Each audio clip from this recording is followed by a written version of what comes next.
Welcome back, everybody. I'm the Dr. Bob Lee for 107.5 WBLS, and you're watching Open. And thank you for tuning in and checking it all out.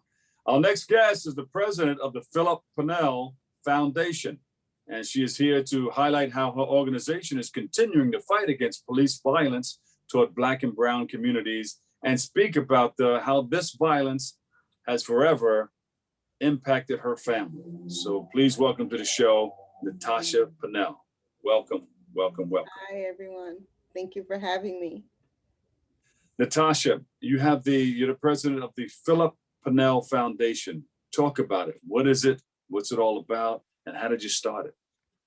Well, actually, right now, being that I just announced my candidacy run in June of this year, I actually had to step down because as a political candidate, you can't be a part of a nonprofit. You can't be affiliated associated with a nonprofit. So I currently stepped down this year, and my mom is now the president of the Phillip Pannell Foundation. I am the former president of the Phillip Pannell Foundation. All right, but you guys still have it going. You know, your heart is right there. Yes, it is. It is. So I'm involved actually as much as I possibly can be, without blurring the lines or going over the line of my political candidacy. But the Phillip Pannell Foundation was started in 2019 by both myself and my mom. We started it because of the death of my brother, which happened 31 years ago. My brother was Phillip Pannell, who was shot in the back by a Teaneck police officer by the name of Gary Spath, 31 years ago. Yeah. And being that all those 30, we still send prayers and love and hope, and thank you for all you're doing to create the awareness to help others get out of life. Thank you for that. And as many people who have said that to us and continue to say that to us, we don't take it lightly. Like, it's not something that we're just like, oh, we're tired of hearing that. We actually take that at heart, when someone tells us that, because it goes to show that people are still sympathetic and they're empathetic as well, even though it happened 31 years ago. Like one of your co-producers said, there's no time frame to grieving. So exactly. Sure. Thank you. So you have shifted gears and now you're running. Yes. I'm running now. But I just wanted to add about the Phillip Pannell Foundation. Our plight is to prevent this from happening to any other families. My mother's reason of starting the foundation was because she wanted to be there for other mothers who experience what she's experienced, and vice versa, myself as well. There's thousands of other families that happened after 1990, unfortunately, and it's still happening to this day, but again, I did shift gears. It is no, don't shift gears yet. Wait. Okay. Hold on. How was it like growing up with your brother? Who was he? What type of a person was this wonderful person? Yeah, my brother, wow, he was such a cool brother. He basically taught me a lot of things at a younger age, from the time I can remember, 5 or 6 years old. His nickname was Clint. So Clint would teach me how to fold my clothes the right way, or he would teach me the little things that a brother would probably overlook. He paid close attention to fine detail. He also was very funny. He was a jokester. He loved to laugh. He loved to make other people laugh. So those are the things that I remember about What's him. one of the things that he did that made you laugh, that maybe got on your nerve too as a little, a youngster? He would be more so, I could tell you some things that I annoyed him with, like because he was an older brother, I Uh-huh. always wanted to like be around him and his friends. So I was like Yeah. that little pest, that little pesky bug that would not go away. So I would like annoy them by making up a nickname for all of his friends, and then Uh-huh. I would tease them every time they came to my house and things like that. So I can remember those times, and he would just be like, get out of here, Tosh, like just alone, Yeah. that sort of thing.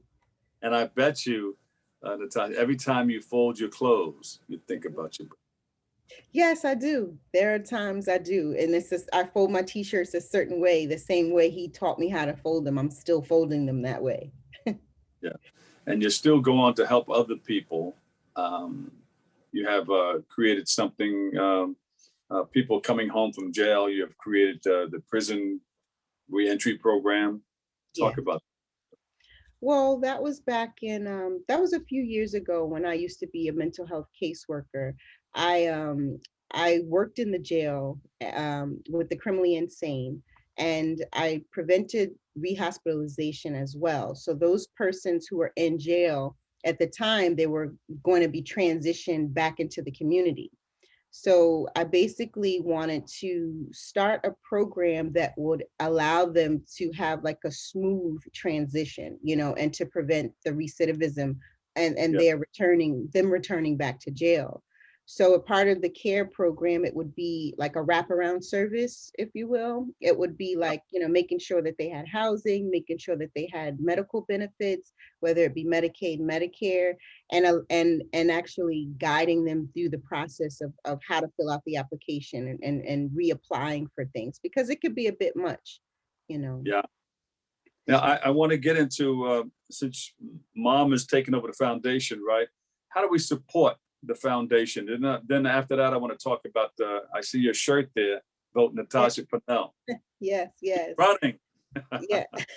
Yes, I am. Well, you can support. There's a PayPal. If you go to the website, www.phillippannellfoundation.org, you can find out more information about the actual foundation, the work that we've been doing in the past, and the work that we continue to do.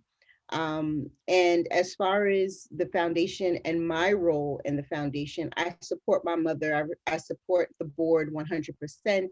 We do have the legendary, I call him a legend because he really is in his own right, Reverend Herbert Daughtry. Oh He's yeah. been around. Yeah, you know Reverend Daughtry, huh? I walked and I did a lot of marches with him. Yeah, yes, yes. So he's Yeah. he's in his upper 80s now. So he hasn't Yes. been, and being that the COVID and things like that, he's keeping it safe. Yeah. But both he and his wife are doing well, and he's still instrumental in the social justice field Yeah. itself. Virtual hug out to the family. Yes, Yes. virtual hug to Yeah. Reverend Daughtry, his wife, and his daughter Leah, and Yeah. Hey, and all Leah. of them. Yes. So Yeah. my role has switched to a political role, and I'm currently running for the New Jersey Assemblywoman for the 37th district. And the 37th, Woo! yes, and the 37th district consists of 13 towns within Uh-huh. Bergen County. So That's I'm wonderful. excited about that. Yeah. All right. So everybody, let's get behind Natacha. It's right there on her shirt. Vote Natacha Pannell. Bam, just like that. All right. What are some of the things that you're going to do? I got 30 seconds. Yes, my platform is Vote Pannell 2021, Our Children and Seniors First, because I believe that they are our most valuable and precious population of people and the most neglected. So I'm for all people, because if our children and our parents are taken care of, then that means we are taken care of. There you go. Natacha, thank you so much. Give me that website to the foundation one more time. Yes, it's www.phillippannellfoundation.org. My campaign foundation, my campaign's website is votepannell2021.com. Natacha, thank you so much. Thank you for all that you're doing in our community with the foundation. And I know when you run and you become elected, you'll be that elected official that's hands-on. You're out in the community doing things, helping others get what they need out of life. And that right there is important. Unfortunately, that's all the time we have for today's show. Oh no, we gotta go, but we'll be back Always remember this: what you are is God's gift to you, and what you make of yourself is your gift to God. So choose your choice and let your choice control the chooser. Thank you for letting me share in this space and time with you. For all of us here at BronxNet, have a great and enjoyable day. And I'll see you over 107.5 WBLS. I'm with Dr. Bob Lee. I love you all. Catch you another day, another way. Peace.